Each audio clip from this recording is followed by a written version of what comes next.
Le fait qu'aujourd'hui, les espaces de travail ne fonctionnent pas forcément de façon traditionnelle comme on a pu les connaître. Il faut s'adapter aussi aux nouveaux modes de vie économique, aux nouvelles méthodes.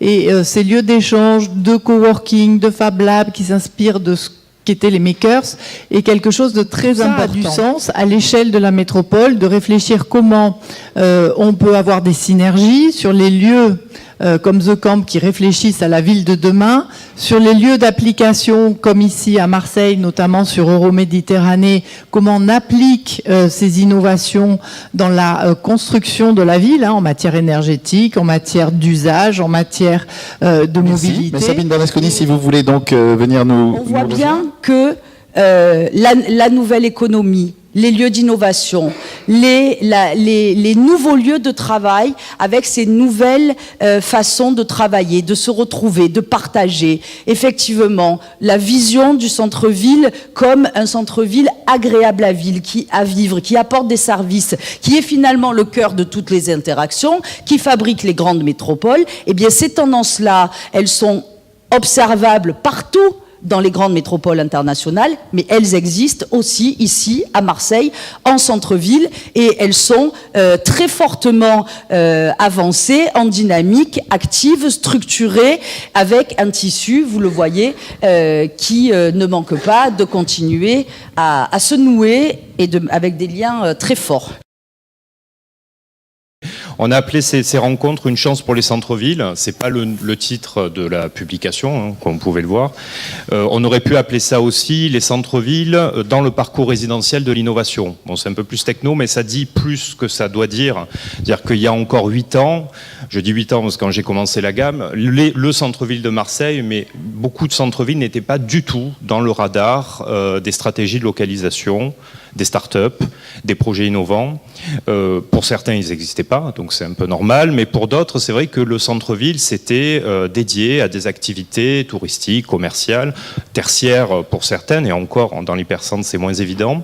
Et progressivement, on s'est rendu compte qu'on avait des porteurs de projets, des initiatives, des entreprises qui souhaitaient ou qui cherchaient une implantation dans l'hypercentre. Pour vous donner un chiffre, à l'échelle sur le territoire, en France en tout cas, les lieux d'innovation sont localisés, ces 3 catégories, à 77% dans un centre-ville. Donc c'est pas anodin aussi, on a un vrai mouvement de localisation de ces lieux dans les centres-villes.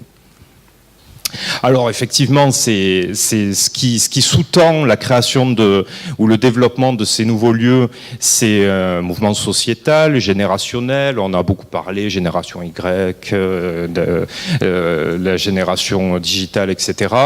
Bon là, on a essayé de développer ça un peu dans la publication. C'est peut-être pas le lieu pour tout expliquer, enfin tout analyser dans les caractéristiques de ces mouvements. Ce qui nous intéresse aujourd'hui, c'est l'aspect, la localisation préférentielle de ces lieux. Bon, selon une étude de l'ESSEC qui portait sur ce profil-là, on avait à peu près 50% des étudiants qui déclaraient souhaiter avoir comme lieu de travail un centre-ville. Un centre-ville donc qui n'est pas un pôle tertiaire, qui n'est pas un espace périphérique, mais qui est vraiment un centre-ville d'une grande ville. Voilà. Idem pour la consommation d'ailleurs, on a mis les deux ici. Donc on a un vrai mouvement générationnel qui sous-tend ça. Alors, quand on regarde le développement récent de ces nouveaux lieux sur la métropole, alors là c'est des données des comptages métropolitains, on s'aperçoit qu'on a une vraie une démonstration que c'est un mouvement assez récent effectivement. On a des premiers espaces de coworking à Marseille qui datent du milieu des années 2000, les premiers labs aussi, donc et après un mouvement plus long des pépinières, des incubateurs, etc. Mais c'est vrai que c'est quand même quelque chose d'assez récent. Et surtout un développement exponentiel.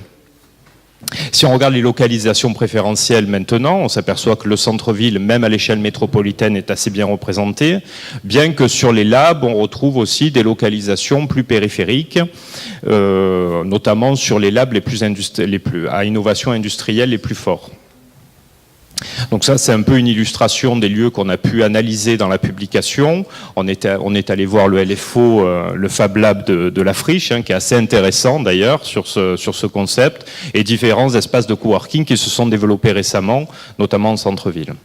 Ce qui est important de dire aussi, parce que cette publication, elle a été réalisée dans le cadre du schéma métropolitain de l'immobilier de bureau qu'on réalise à l'agence, où on analyse notamment l'ensemble des gammes de bureaux présents sur le territoire.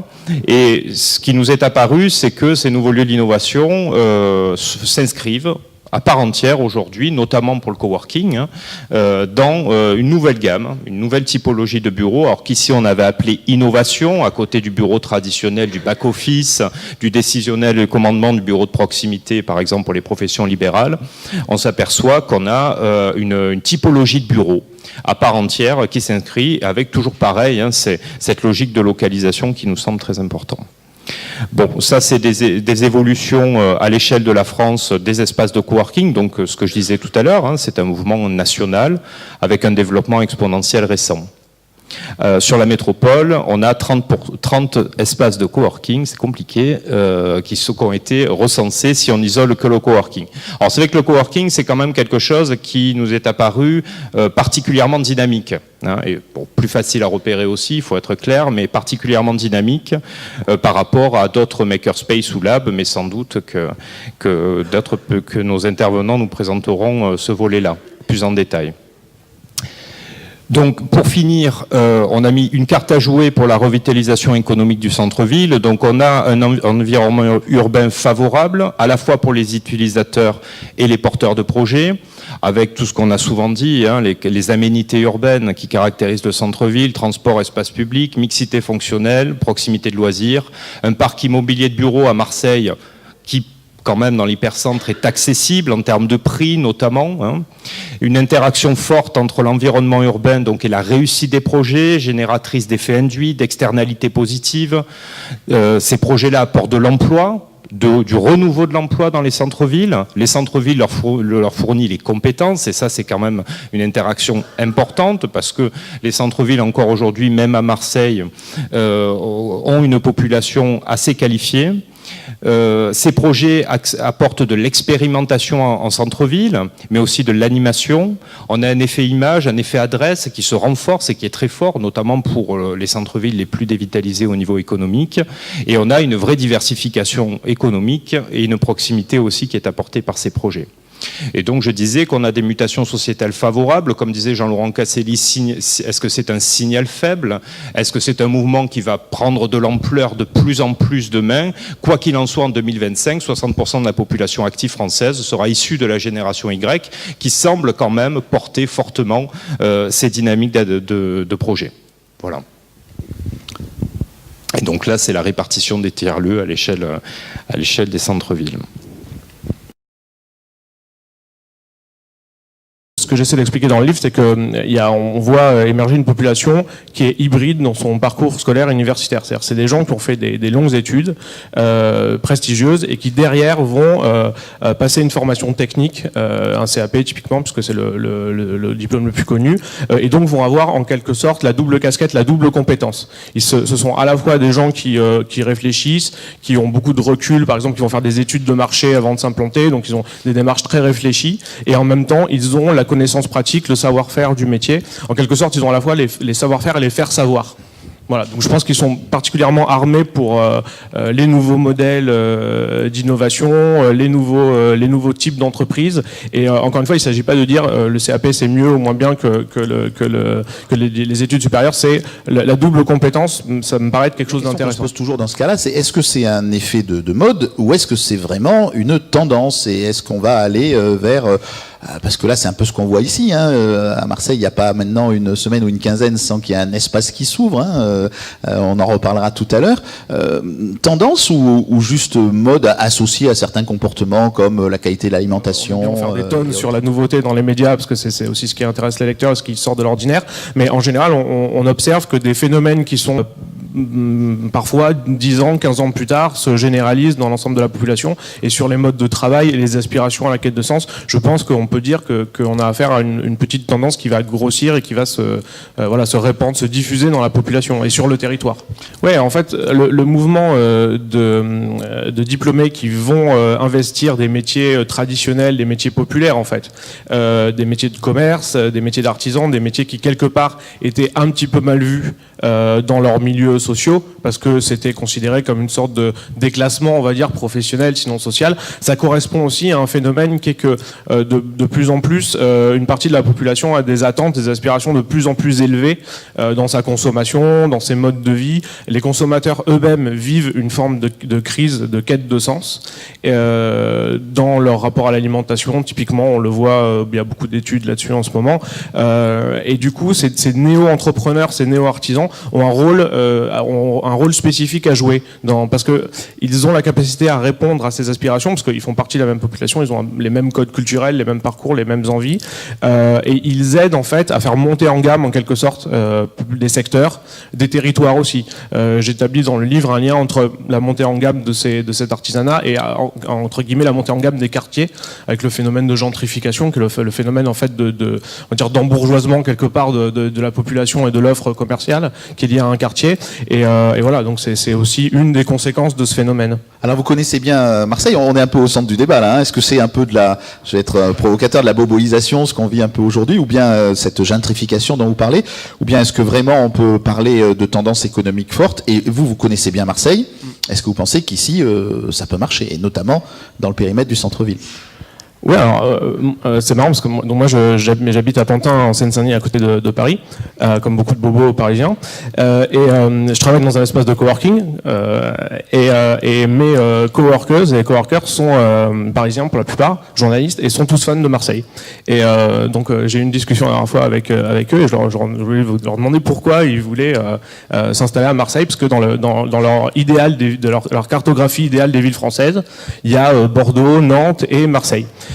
Mais c'est pas la même chose, c'est pas les mêmes imaginaires qu'on associe aux différentes villes, et je dirais que Marseille correspond plus à une ville peut-être plus marginale, plus expérimentale, et correspond à des profils qui sont peut-être plus innovants au sein des populations de l'innovation que d'autres villes qui peuvent être imaginées comme territoire de travail. Enfin, moi, c'est vraiment ce que je remarque autour de moi, et donc j'ai l'impression que le territoire marseillais, alors, ce qui est certain, c'est qu'il laisse personne indifférent. Tout le monde a un avis sur Marseille, et l'image qu'envoie la ville est à part.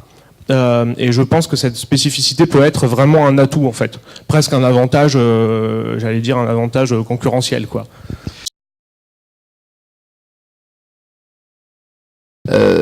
Jean-Christophe d'Aragon, vous parliez tout à l'heure de ce projet Smartseille, hein, donc avec Eiffage. Au pied de Smartseille, il y a le carburateur qui accueille des startups, hein, donc sur le chemin de la Madrague.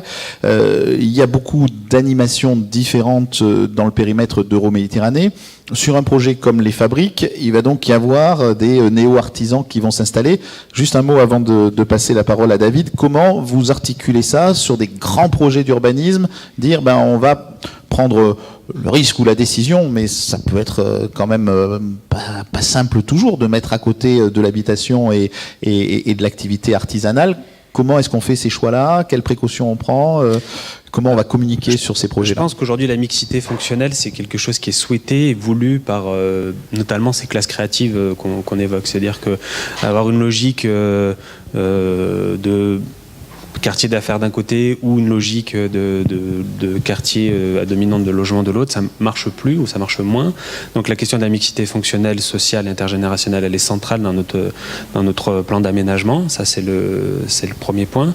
Et après, c'est la question aussi des montages qui est important, justement pour être dans une logique de solvabilisation à la fois des ménages mais aussi des entreprises et des PME start-up, puisqu'aujourd'hui, c'est comment ces entreprises peuvent accéder à un immobilier qui est souvent cher, même sur du bâti existant qui implique de fortes réhabilitations quelquefois, comment on arrive à avoir des équations économiques plus intéressantes pour ces entreprises-là. Donc c'est la question du portage foncier qui est essentielle, que l'on réfléchit. On essaye d'imaginer des solutions dans le cadre d'une politique d'urbanisme transitoire on appelle aussi urbanisme technique, dans lequel on trouve des lieux pour leur trouver de nouveaux usages, enfin on dédie des lieux à de nouveaux usages qui sont liés à l'innovation urbaine dans tous les sens du terme. Ça permet aussi d'activer la ville sur Euromède 2 qui est un enjeu central. Et puis l'autre point, c'est quel rôle ont aussi les privés à jouer là-dedans, puisque ce sont aussi à l'articulation de l'offre immobilière des acteurs importants. Donc, et à l'image de Babel Community encore une fois, on voit que cette tendance-là, elle est en train de se transformer aussi, et que même de grandes foncières, des grands acteurs de l'immobilier commencent à réfléchir à de nouveaux modes, et parce que c'est une demande, parce que ce sera cette tendance qui est qui est en train d'émerger, vraisemblablement demain sera plus qu'une simple tendance. Merci. Bon, on reviendra sur ces questions puisque tout à l'heure The Babel Community interviendra aussi. Alors David, donc ici Marseille, ça va être quoi ici Marseille? Donc périmètre d'Euroméditerranée, du côté du marché Opus, il va y avoir ce grand programme des fabriques qui va être opéré par Bouygues, et vous implantez dans ce programme-là, ou vous inscrivez dans ce programme-là en tout cas. Alors ici Marseille, c'est ce que le réseau MEC ici appelle plutôt une cofabrique. On a bien aussi les termes français. Donc pour Makerspace, qui est le lieu, enfin qui est la définition un peu plus internationale qui est donnée à ce qu'on est en train de porter. Donc tout simplement, c'est un ensemble, c'est un espace assez grand de 3500 mètres carrés qui hébergera des ateliers de différents métiers, de 100 mètres carrés à 400 mètres carrés. Pour les métiers du bois, les métiers du métal, les métiers de la chaux. On a aussi une section charpenterie marine, puisqu'on travaille aussi sur des spécificités un peu marseillaises. Voilà, la charpenterie marine fait partie de l'histoire industrielle marseillaise. De la savonnerie aussi. Et plus généralement, on va dire de la cosmétique, si possible verte, entre guillemets. Mais aussi des espaces de coworking. Alors des espaces de coworking évidemment plutôt à destination des métiers créatifs, donc des designers, des ingénieurs, des architectes, qui font partie un peu aussi souvent, enfin qui sont eux-mêmes aussi peut-être néo-artisans, qui font partie de ces premiers de la classe qu'on citait précédemment. Et l'intérêt de ce lieu, c'est finalement pas seulement d'accueillir uniquement des néo-artisans, mais en fait de mélanger des artisans, c'est-à-dire des gens qui travaillent depuis 16 ans, qui ont fait leur apprentissage de 16 à 18 ans, qui ont un CAP, qui ont un BEP, qui n'ont connu finalement que ce métier, et qui trouvent dans l'arrivée de ces néo-artisans, qui ont besoin d'espace, de machines pour travailler, et de connexion, finalement un beau mélange qui permet à tout le monde d'échanger ses connaissances, d'accéder au travail indépendant à moindre coût, et finalement d'être connecté sur des réseaux, on va dire, économiques auxquels ils n'auraient pas accès en tant qu'indépendant dans un atelier privatisé, personnel, etc.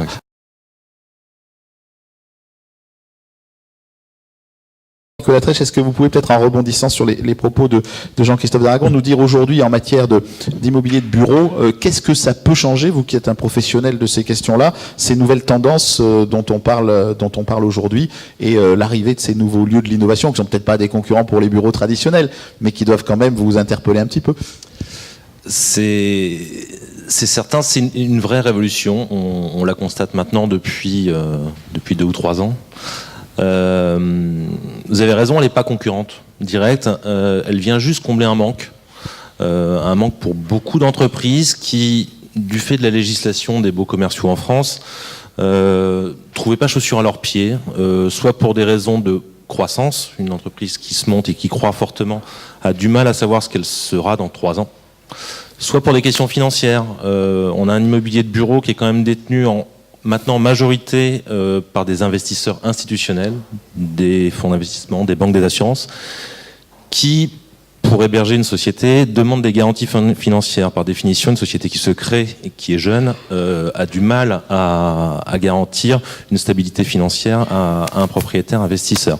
Donc, ces nouveaux lieux d'innovation répondent parfaitement à cette problématique, permettent à des sociétés jeunes, à des projets innovants de se développer, de croître, de gagner en maturité et de se donner du temps, surtout, en offrant de la flexibilité et surtout un volet financier plus ouvert et plus flexible que ce qu'il était auparavant.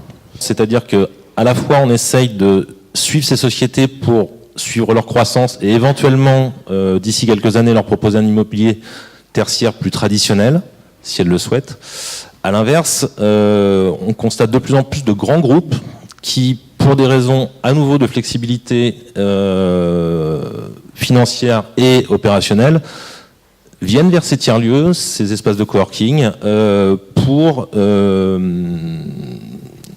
être en mesure, dans le cas d'une équipe projet par exemple qui se montrait, de pouvoir prendre plus de surface, résilier de la surface, sans être enfermé dans un bail commercial traditionnel. Donc ces lieux vont vraiment être l'occasion pour des sociétés jeunes de rencontrer des groupes plus matures. C'est une vraie révolution, elle est arrivée il y a une dizaine d'années en région parisienne. Et c'est une vraie chance pour les centres-villes. On l'a vu il y a 10 ans, je vous dis, suite à l'explosion de la bulle des subprimes en 2008. Désertion complète du centre de Paris, du 9e et du 2e arrondissement. Les banques s'en vont. Qu'est-ce qui vient prendre la place? Des start-up, des sociétés de la nouvelle économie. Et qu'est-ce qui se passe 3-4 ans plus tard? Les banques reviennent et suivent justement ces acteurs de la nouvelle économie et ces sociétés jeunes. Donc c'est une vraie chance pour le centre de Marseille. Je suis d'accord avec David. Je trouve que les choses bougent positivement. Effectivement, il faut que les pouvoirs publics nous accompagnent dans cette tendance. Mais le centre-ville de Marseille a un bel avenir. Le coworking, à la base, c'est des travailleurs indépendants qui se sont mis ensemble justement pour mutualiser à la fois des moyens et aussi créer du réseau. Ça, c'est vraiment, on va dire, le cœur, la définition même du coworking, à l'essence du coworking dans les années fin 80 aux États-Unis. Aujourd'hui, je pense qu'aujourd'hui, il y a deux mondes qui cohabitent entre effectivement les premiers de la classe qui ne rêvent plus de carrière dans des grands groupes avec effectivement des carrières toutes tracées dans des groupes assez traditionnels et qui vont pour le coup se tourner sur des métiers d'artisanat, mais pas que. Il y a aussi des métiers de service. Il y a une vraie évolution de la fin du salariat, c'est-à-dire qu'il y a beaucoup de gens qui ont des formations d'ingénieurs ou d'écoles de commerce, mais qui ne veulent pas forcément devenir artisans. Il y en a beaucoup qui le deviennent, mais d'autres aussi se lancent dans du service, prestation de service, quelle qu'elle soit, des graphistes, des freelances. Et on constate vraiment cette évolution-là dans la société. Et il y a quand même, il ne faut pas l'oublier, toujours le monde issu, on va dire, du XXe siècle, avec des grands groupes qui existent toujours, qui fonctionnent en mode salarié. Et on essaye d'avoir un espace justement hybride, même dans notre espace de bureau, où on peut permettre de faire cohabiter ces gens-là. Et c'est ce que disait Nicolas tout à l'heure, il y a une vraie richesse, je pense, à réussir à une cohabitation, une animation entre des salariés de groupes plus traditionnels et des porteurs de projets, des startups, des freelances. Et on essaye, en tout cas, là, comme je vous le dis, on est encore en train d'explorer, on est en préouverture, l'ouverture officielle se fera début 2018, mais on explore tout ça et on espère à réussir à mettre à profit. L'enjeu, c'est typiquement réussir à avoir un lieu urbain pour des entreprises justement de la métropole qui ont des bureaux qui sont peut-être un petit peu loin de Marseille.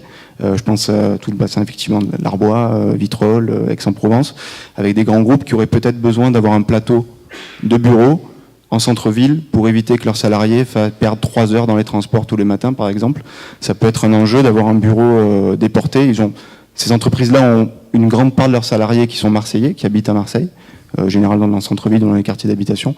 Donc l'enjeu, c'est essayer d'avoir une sorte de petit sas de décompression entre les moments où les bouchons sont très présents le matin et le soir.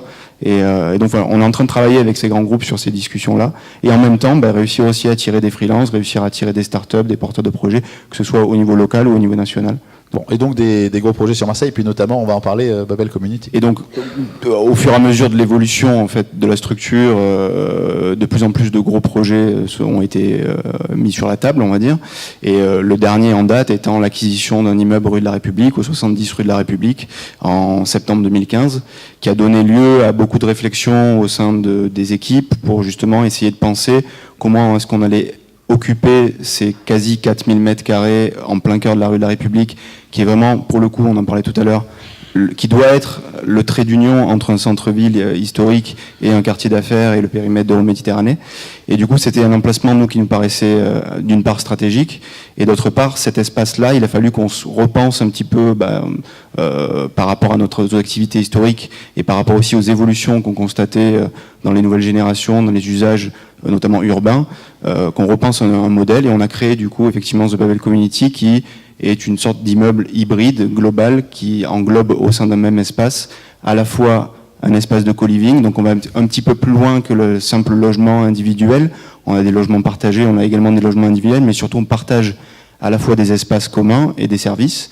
Un espace de coworking, j'en parlerai tout à l'heure, qui est à cheval finalement entre l'espace de coworking traditionnel, parce que c'est un peu des mots aussi aujourd'hui qui perdent un peu de sens, c'est-à-dire qu'il faut bien définir ce qu'est le coworking, et il y a autant de définitions de coworking que d'acteurs, je pense, aujourd'hui sur le marché. Donc un espace de coworking qui est peut-être un petit peu entre l'espace traditionnel et le centre d'affaires, et après des espaces partagés, notamment un restaurant qui est effectivement ouvert sur le quartier, ouvert au public, et des espaces de vie, un atrium, une salle de fitness, un petit amphithéâtre, voilà, tout ça au sein d'un même espace.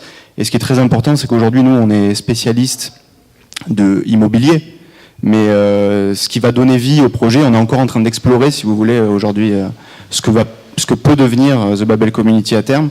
Ça va être l'animation qu'on va réussir à greffer autour de ce projet. Animation aussi bien festive grand public que des animations plus professionnelles, et tous les acteurs qui sont présents ici, Marseille, la Fabulerie, enfin un certain nombre d'acteurs sur le territoire peuvent être des partenaires importants pour nous pour animer le lieu et faire en sorte que ça devienne un vrai tiers-lieu, et surtout un bâtiment totem pour toute la communauté, on va dire, numérique marseillaise. Vous êtes dans un endroit qui est assez extraordinaire ici, au 10 boulevard Garibaldi, et je voudrais maintenant que la personne qui nous accueille aujourd'hui vienne nous présenter la Fabulerie. Voilà, c'est Axel Beneich. Bonjour Axel. Bonjour et bienvenue à tous. Donc vous êtes là dans l'ancienne salle de restauration de l'hôtel Astoria. C'est un espace qui n'est pas encore ouvert puisqu'on inaugurera le 14 décembre. Voilà, c'est un peu la maison, c'est un peu l'école, c'est un peu le travail en fait, cet espace. On va dire que la journée il est plutôt dédié aux professionnels en fait qui ont besoin d'être accompagnés aussi dans cette transformation numérique. Donc notamment dans le champ culturel, dans le champ de l'éducation, et aussi tout le tissu de commerçants justement historique ici. Et puis le soir et le week-end, c'est un lieu de programmation artistique, culturelle, un endroit où on va pouvoir aussi partager des savoir-faire. Voilà.